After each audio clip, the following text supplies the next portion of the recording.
What's up, you guys? This is Chris Rukov for Hand of the Week. Today we're going to review two hands that include small pocket pairs. Let's see what we got here. We're playing 10 no limit. We're just going to call the under the gun. We assume he has a stronger range because it's under the gun, obviously. So I think that if he has a higher pocket pair, or he can catch, some type of a top pair, good kicker, or top pair hand, we think that we're going to stack him off pretty easily.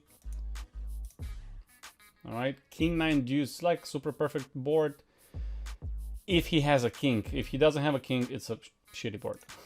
But he bets, which is great. Now here, my advice is to not raise, just let him bet. If he got aces, ace king, king queen, king jack, which is into his range, that's great. Occasional pocket nines obviously is there. I don't think with queens or jacks or tens he's gonna be c-betting as often as with the hands that I mentioned previously. If he does c-bet on the flop, I think he's going to be shutting down on the turn for the most part, but let's see how it develops. Okay, our hero calls, which is, good. 8 on the turn. He bets $20, which is a good indication. He bets 2/3 on the turn, which is on the bigger side in my view. But that's great. Nothing really going on. There's just like a good shot there and a backdoor flush draw. We cannot really be afraid of, ace king of hearts here. If it's there, it's there.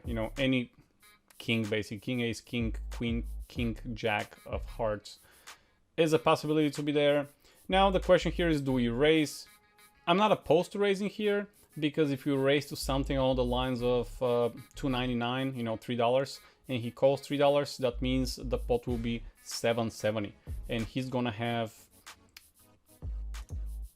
$6.80 behind if he calls.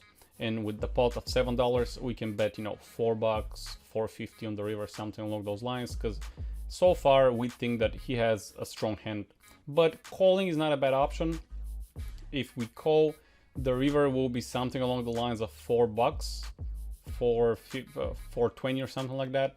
And maybe he bets on the river $2 and we can ship it. So either way is good. There's pretty much no wrong decision here, except if you fold, that's gonna be pretty wrong. Hero decides to call, that's great. So pot is $4, he got 8. He bets 3. We can ship it. He bets 3/4, which is great. I mean, if he has pocket kings, guys, I don't know if I mentioned it before, but it is what it is. It's a cooler. It's set over set. There's nothing we can do. We make it 6, which is a little bit over min, which is fine. I was gonna ship it all in here. I don't know, maybe Hero thought that that's gonna look strong if he ships it. I was not gonna leave him with $2. He calls, that's good. Oh, we don't get to see what he had. Well, obviously he didn't have pocket nines or, pocket kings. I would say king queen or king ace, maybe king jack. One of those 3 hands that he has, but I was definitely gonna go for the rest of the money. I'm not running a charity here. Basically, I'm trying to get all the money that I can as frequently as possible. So it's not really a mistake in terms of fundamentals or so, but I think it's an error, if you wish. It's not a huge mistake, but I would have gone all in here and just take the rest of his money. All right, let's see the next hand. Here we play 4-handed. It is 5 no limit. We got pocket trades from the small blind. Cutoff opens. We're looking just for a call here. Now I'm not gonna go into detail on the higher stakes. I tend to 3-bet those hands, but it's fine just a call. If you 3-bet here, I'm not gonna say it's a huge mistake, but I'm just gonna say that it's needless. Players definitely, in my experience, tend to call more often than not. So with pocket trays, that will be a bluff hand, as a 3-bet. We're trying to make him fold, 6s, 7s, 8s, maybe ace 10, ace 9, things like that, which we're flipping against. But our playability is very limited due to the fact that we pretty much gonna flop an under pair 90 whatever percent of the time. And we flop a set just 10% of the time, like 10.8 I think it was. But yeah, I'll definitely opt for just a call here. I'm not gonna go too much into detail about the 3-betting. That's for higher stakes. I don't think it's needed for anyone here to know those things. And when you look in the 3-way pot, that's great. So if we flop a set, we have more chance of stacking somebody of those players, because you know, it's double the chance to stack someone compared to playing versus just one player. We have a pretty good board. Obviously, we flop a set. Obviously, it's a pretty good board. But on that board, I think leading is not a bad option. Checking is not a bad option either. But this is one of the boards that I might opt to lead out. Reason being is I don't block any of the top pairs. That means all the queens, I mean the remaining queens are in play. I'm just blocking the bottom pair. There is a flush draw that I want to, you know, charge if somebody is on a flush draw and decides if I check and they decide to check back. I don't want to give him free cards. Now the argument here obviously can be made. If we check and the original raiser bets, we can check raise. That's another option that is not bad. Now, which one yields more EV? You need to decide that depending on what players you play against. If this player is a aggressive player and his c-bet is like 70, 80, 90% of the time, c-bet on the flop, then I will definitely check. But then you're gonna check his stat. How does he react to check raises on the flop? Which, if you go to my website, I have some HUDs. I have a free HUD there, but I have a couple of HUDs that are for sale.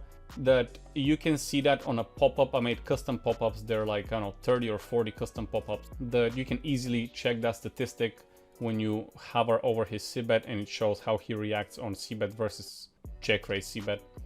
And I think that's really helpful. Obviously, for this to be true, you need to be monitoring the sample size very closely. You cannot let 2 or 3 sample size examples to dictate the whole course of the game. So keep that in mind. Also, my HUD is actually designed to not to show you certain stats unless you reach a certain amount of sample size. For example, my VPIP does not even show unless you have 100 hands with a player. My PFR does not even show unless you got 50 hands with a player, and so on and so forth. Oh, he decided to lead. That's good. Yeah, sizing is not bad. 28 cents, just under 30, exactly what I teach. Oh, before I forget, make sure you like the video, guys. Please help me out to grow this channel. Also, hit the subscribe button. And again, if you want to see your hand here, you can always email me or contact me with the other, you know, media links that I have down below on Facebook and stuff. And if you want to get a very good grasp of the microstakes fundamentals and theory, there's a link to my course down below. There's a promotion running for the first 25 players who purchase it. Just make sure you use the code. It's listed down below if it's not bought up yet. Basically, for the price of one personal coaching with me, you get a course that is almost 3 hours that you're gonna get everything you need to know. So it's pretty cheap for you. It's like $13 an hour, you know, if you pay 40 bucks. Even if you take advantage of the half off now, it's even cheaper. Something like $6, $7 an hour, which I think it's, you know, great. I did this course only for the purpose of that. I know how hard it is for someone who plays 5NL or 2NL or 10NL to get 40 bucks for 1 hour of coaching. So this course that I made, I spent quite some time to developing it, just so you can get the best knowledge for, you know, very, very good price. Anyways, let's go back to the hand. Now the original raiser actually folds. So what do we put this player on? No queens. I don't think he's gonna have queens or ace queen. King queen maybe. I'm thinking queens and ace king, obviously aces and kings, which we don't really care about. So let's address the hands that we care about the most. Pocket queens, I think he's gonna be 3-betting, I mean squeezing pre-flop. Ace queen also, but ace queen doesn't scare us. Flush draws are the other hands that I think he's gonna be more heavy about. Pocket eights, possible, but you know, not likely considering it's only 3 combos. So he definitely has more flush draws in his range than pocket eights. Queen jack, queen 10, that's what I see, queen 9 maybe. Now, not excluded, 10-9, jack 9, and jack 10, which is a good shot. Sometimes players on those stakes call with those hands because it's a good shot and they hope for the best, which is great because that's how we make our money. Let's see a turn.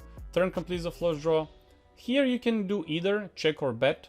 If you bet 50 cents here, or you know, something along those lines, you can definitely think of the following line. Bet here, and if he calls, you check call the river, because you basically gonna tell him, hey, I was bluffing by now, I'm scared, please come and bluff me. But again, keep in mind on those stakes, players do not bluff as much. Let's see what happens though. We bet 64 cents, that's a little bit on the higher side. I don't actually hate that, because if you bet a little bit of a bigger sizing, he actually defines his hand.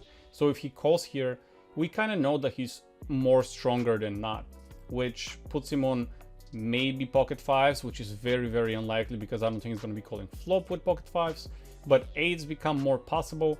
Queen jack and queen king every now and then, and queen 10 are also possible. Flush is also possible if he calls. All right, so on the river, the river is actually pretty good for us. Set of eights actually becomes only one combo, which is highly unlikely. So now we're targeting, our target range is flushes, which if we check, he's gonna bet. And if we bet, he's gonna call or raise. So it really doesn't matter what we do against a flush. So let's not put hand aside, because it really doesn't matter. If we check here and he bets, we go all in. If we bet, he's gonna raise maybe with the flush. We still gonna go all in, so it's the same kind of deal. Queen jack and queen 10. If we check, I'm not sure if he's gonna be betting here.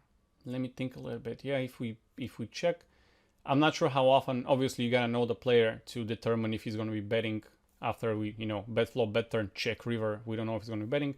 Check is not a bad option because we have the full house to kind of induce him to bluff. Bet is also not a bad option. So if we bet, I'll bet something along the lines of $1.15, half pot, maybe a little bit less than half pot, like 99 cents, and see what he does. But checking, not a bad option as well. It's just, I think betting is more superior here. We're gonna make him call with the queen jack and queen 10, but if we check, maybe every now and then he's not gonna be betting with the queen jack and queen 10, but if we bet, he's gonna be calling with those hands. So I think betting is a little bit better option here. Oh wow, nice, we bet $1.09. That is pretty much in the middle of what I said, between 99 cents and 115. That's great. Villain raises. That leads me to believe that maybe he has a flush, which is great, and we call here. Oh, that's weird. Queen 8? Huh. Oh, okay. Well, yeah, it does happen sometimes. Like I mentioned that he might have 8s, but it's just one combo, which is highly unlikely. Now, no worries. You play the hand perfect. At least to my liking and to my opinion. The hand is played to the T, ABC poker is great, but that doesn't mean that he's not gonna have pocket 8s every now and then. So don't forget, guys, that sometimes even if we play good, that doesn't mean we're gonna get the hand and we're gonna win the hand. We did mention pocket 8s, but it's such a small amount of his range, just one combo, that we beat a lot of other things. Like I said, flushes that he's gonna be playing the same way. Flush draw on the flop, he calls. Flush draw, he already has a flush on the turn, he slow plays it, and he raises the flush on the river. Why not ace 10, ace 9, ace jack of diamonds? But this one combo, it is what it is. Don't spend too much time over this hand just because you lost it. And please do consider, when you send me a hand, would you send me the hand because you lost, or would you send me the hand even if you had won the hand? Please send me interesting hands like this one. This one, actually, I don't know if he sent me the hand because he lost, because I think it's a very good, well played hand. But think about it, when you win or lose a hand, if the hand was interesting, not what the result was. You need to be more decision oriented than money oriented. If you make the right decision in the long run, you're gonna make money. Alright, that was it for today, guys. I hope you enjoyed the video. Again, please give it a thumbs up, support the channel so we can grow the channel more. Do send me your hands, and in the meantime, keep grinding, guys, and good luck on the tables.